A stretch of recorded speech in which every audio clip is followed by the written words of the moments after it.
Good morning, everyone. Carmela Novi, your divorce architect. I want to talk to you a bit this morning while I'm on my morning drive about the steps that you need to take in the event that you get laid off and you have an alimony obligation. We want to make sure that you don't get into any trouble with the courts and that you do things the right way.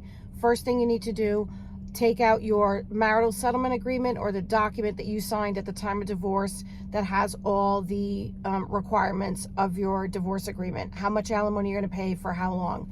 Taking out that agreement is critical because there's probably provisions in there that you don't remember exist.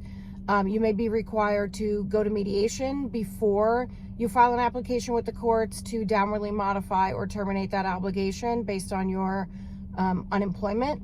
So it's really critical to reread the agreement. Sometimes if you are found to be in violation of that agreement, if you don't follow the steps and your former spouse takes you to court and they prevail, you might have to pay their counsel fees. We don't want that to happen. The second thing that you need to do is document your job search. Keep a log and a list of everything, every outreach you make to people in your industry to search for jobs, interviews, emails you send.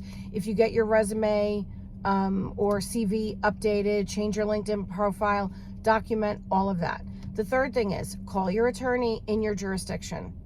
It's really important because, for example, in New Jersey, you have to actually be unemployed for a certain amount of time before you can even file an application on that basis to terminate or downwardly modify your obligation. And you want to do things the right way. You don't want to go charging into court, not prepared, not with the right documents, not with the right information and timeline. So get on a call with your attorney, consult with an attorney in the jurisdiction that knows all the ins and outs of how this has to be taken care of, map out a plan.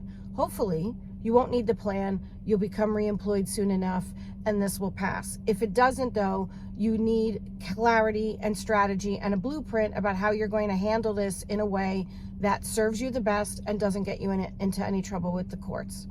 All right? I hope that's been helpful. Have a great day. Bye.